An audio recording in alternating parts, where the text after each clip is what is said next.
வணக்கம் என் தமிழ் உறவுகளே. வரலாற்று சிறப்புமிக்க ஒரு அழகிய கோட்டை தான் இன்னைக்கு நம்ம பார்க்க போறோம். இந்த கோட்டையின் பெயர் ரஞ்சன்குடி கோட்டை என்றும் நஞ்சன்குடி கோட்டை என்றும் அழைக்கப்படுகிறது. இந்த கோட்டைய 3 பிரிவுகளா பிரிச்சு கட்டியிருக்காங்க.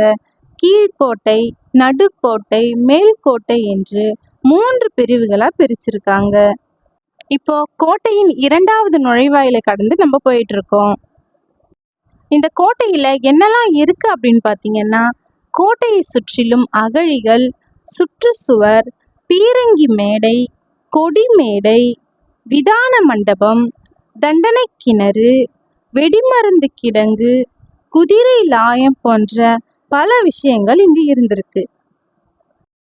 பண்டைய கால கட்டிடக்கலையை பறைசாற்றும் விதமாக இக்கோட்டை உள்ளது. இக்கோட்டை விஜயநகர மன்னர்களால் கட்டப்பட்டது என்றும் பின் கர்நாடக நவாப்பால் ஆக்கிரமிக்கப்பட்டது என்றும் நம்பப்படுகிறது. தற்பொழுது இந்திய தொல்லியல் துறையின் கட்டுப்பாட்டின் கீழ் உள்ளது. இந்த கோட்டையின் சிறப்பு என்னன்னா, தூரத்திலிருந்து பார்க்கும் பொழுது கோட்டையின் தலைவாசல் எது என்பது தெரியாத அளவிற்கு பாதுகாப்பு கருதி சிறப்பாக கட்டியிருக்காங்க. கோட்டைக்கு ஏறும் படிக்கட்டுகளிலும் கொஞ்ச தூரம் படிக்கட்டு, ஒரு புறம் சுவர் என வளைந்து அமைந்துள்ளது. பார்க்கும் பொழுதே உங்களுக்கு தெரியும். ஏன் இப்படி கட்டியிருக்காங்க அப்படின்னு பார்த்தீங்கன்னா, எதிரிகள் வரும் பொழுது மறைந்து இருந்து தாக்குவதற்கு வசதியாக இவ்வாறு கட்டியிருக்காங்க. படிக்கட்டுகளை கடந்து போகும் பொழுது வழியில் சிறிய அளவிலான ஒரு ஆஞ்சநேயர் சன்னதியும் அருகில் சிவலிங்கத்தையும் நம்ம பார்க்கலாம். இங்க சிவலிங்கம் இருக்கு, அதாவது ஆவுடை மட்டும் இருக்கு, லிங்கம் உடைக்கப்பட்டிருக்கு. இங்க அழகான ஒரு ஆஞ்சநேயர் சன்னதியும் இருக்கு. இங்க ஆஞ்சநேயரை வணங்கிட்டு நம்ம போனோம் அப்படின்னா நடுக்கோட்டையின் வாசலை நம்ம பார்க்கலாம். இதுதாங்க நடுக்கோட்டை. இந்த நடுக்கோட்டை பார்க்கறதுக்கு ரொம்பவே அழகா இருக்கும். ஒரு பக்கம் மண்டபமும் ஒரு பக்கம் பள்ளிவாசலும் இருக்கும், அதாவது மசூதியும் இருக்கும். கோட்டைக்கு கீழேயும் ஒரு மசூதி இருக்கும், நடுக்கோட்டையிலும் ஒரு மசூதி இருக்கும். இதுதான் அந்த தண்டனை கிணறுக்கு போறதுக்கான வழி. சுரங்கப்பாதை மாதிரி போகுது பார்த்தீங்களா, இதுதான் தண்டனை கிணறுக்கு போற வழி. ஆனா இப்போ நம்மளால போக முடியாது, பூட்டி வச்சிருக்காங்க. தண்டனை கிணறு அப்படின்னா என்னன்னா, கிணற்றில் முதலைகள் இருக்குமாம். தவறு செய்தவர்களை தண்டனை கொடுக்கும் விதமாக கிணற்றில் தூக்கி போடுவாங்க. சோழ பேரரசின் 1ஆம் பராந்தக சோழனின் காலத்தில் ராஷ்டிரகூடர்களுக்கும் சோழ நாட்டுக்கும் இடையில் போர் நடந்தது. அதுல ராஷ்டிரகூடர்கள் சோழ நாட்டில் பல பகுதிகளை கைப்பற்றினர். அந்த காலத்தில் சோழ நாட்டின் எல்லையாக இந்த வாலிகண்டபுரம் இருந்தது. அதன் பின் பிஜப்பூர் சுல்தான், நவாப் என பல பேர்கள் இந்த கோட்டையை கைப்பற்றியிருக்காங்க. ஒவ்வொரு காலகட்டத்திலும் வாழ்ந்த மன்னர்கள் இந்த கோட்டையை தங்களது தேவைக்கு ஏற்ப மாற்றி அமைச்சு பயன்படுத்தி இருக்காங்க. திருச்சி நாயக்கர்களின் எல்லையாகவும் இந்த ஊர் இருந்திருக்கு. செஞ்சி, திருவண்ணாமலை நாயக்கர்கள் இஸ்லாமிய படையெடுப்புகள் போன்றவற்றை தடுக்கும் விதமாக இந்த கோட்டை கண்காணிப்பு காவல் கோட்டையாக இருந்திருக்கு. இப்போ நம்ம மேல்கோட்டைக்கு போயிட்டு இருக்கோம்.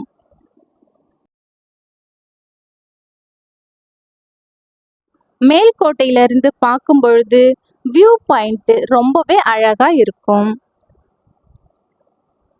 மசூதி அங்க இருக்குது பாருங்க. மேல்கோட்டைக்கான நுழைவாயில் இதுதான்.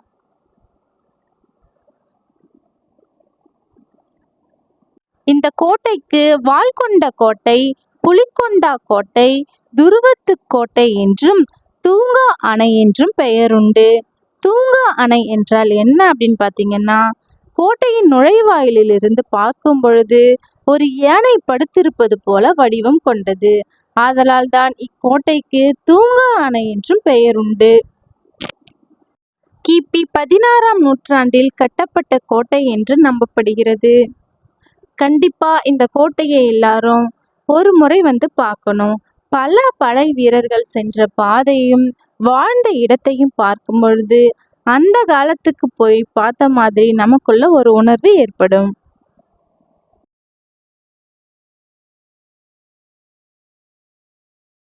இந்த படிக்கட்டு மூலமா ஏறி போயிட்டு பார்த்தோம் அப்படின்னா, பெரிய அளவிலான கண்காணிப்பு கோபுரம் வட்ட வடிவில் இருக்கு.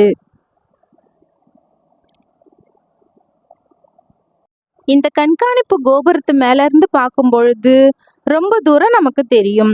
எதிரிகள் வந்தாங்கன்னா எப்படி வராங்க, எந்த பகுதியில இருந்து வராங்க, எப்படி தாக்க போறாங்க என்பத நம்மளால ஈஸியா பார்க்க முடியும். கோபுரத்துல இருந்து கீழே இறங்கணும் அப்படின்னா, இங்க சின்னதா ஒரு பாதை தெரியுது. இந்த பாதை மூலமா இறங்கி போனோம் அப்படின்னா, இங்கேயும் சுரங்க பாதை மாதிரி கேட்டு போட்டு வச்சிருக்காங்க. ஒருவேளை கைதிகளின் சிறைச்சாலைக்கு செல்லும் வழியாக கூட இருக்கலாம். ஆண் கைதிகளுக்கும் பெண் கைதிகளுக்கும் என தனித்தனியாக இங்க சிறைச்சாலையும் இருக்குன்னு சொல்றாங்க. அது மட்டும் இல்லாம நிலத்தடி அறையையும் நடுக்கோட்டையும் மேல்கோட்டையும் இணைக்கும் ஒரு நிலத்தடி பாதை உள்ள இருக்குது அப்படின்னும் சொல்றாங்க. அழகிய குளமும் இங்க இருக்கு. மழை பெய்யும் பொழுது இங்க தண்ணி நிறைய இருக்கும்னு சொல்றாங்க. ஒருவேளை இது நீச்சல் குளமாகவும் இருந்திருக்கலாம், இல்ல படை வீரர்களின் குடிநீராகவும் இருந்திருக்கலாம். குளத்தை பார்த்துட்டு இந்த படிக்கட்டு மூலமா ஏறி போனோம் அப்படின்னா இதுதாங்க பீரங்கி மேடை.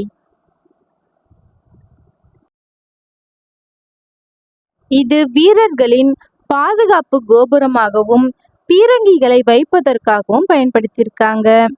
இங்க ஆங்காங்கே பீரங்கிகள் வைத்ததற்கான அமைப்பும் இருக்கு. கோட்டையின் சுவர்களில் துளைகள் அதிகமாக இருக்கு.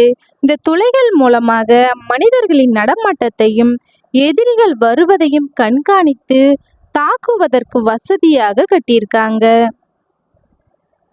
இந்த கோட்டை எங்க இருக்கு அப்படின்னு பார்த்தீங்கன்னா, பெரம்பலூரிலிருந்து சென்னை செல்லும் பைபாஸ் ரோட்டில் 15 கிலோமீட்டர் தூரத்தில் தான் இருக்கு. ஏற்கனவே நம்ம சேனல்ல தரிசனம் செய்த வாலிகண்டபுரம் வாலீஸ்வரர் கோவிலில் இருந்து 5 கிலோமீட்டர் தொலைவில் தான் இந்த கோட்டை அமைந்துள்ளது. இங்க இஸ்லாமியர்களின் பள்ளிவாசல் இருக்கு, அதாவது மசூதி. இப்பவும் இங்க தொழுகை நடைபெறுதுன்னு சொல்றாங்க. இந்த கோட்டை பெரம்பலூரின் சுற்றுலா மையங்களில் ஒரு முக்கிய சுற்றுலா தலமாகவும் விளங்குகிறது. இக்கோட்டை அரசர்களுக்கு உரிய மாளிகை, குடியிருப்பு கட்டிடங்கள், சுரங்க அறைகள் என எல்லாமே இருக்கு. இங்கிருந்து பார்க்கும் பொழுது கூட எதிரிகளின் வருகையை ஈஸியா நம்மளால பார்க்க முடியும். முழுக்க முழுக்க இந்த கோட்டை காவல் கோட்டையாக தான் இருந்திருக்கு. இந்த கோட்டை ரொம்பவே அழகா இருக்கு. நேரம் கிடைக்கும் பொழுது ஒரு முறையாவது வந்து பாருங்க. மீண்டும் வேறொரு பதிவில் சந்திப்போம். நன்றி, வணக்கம்.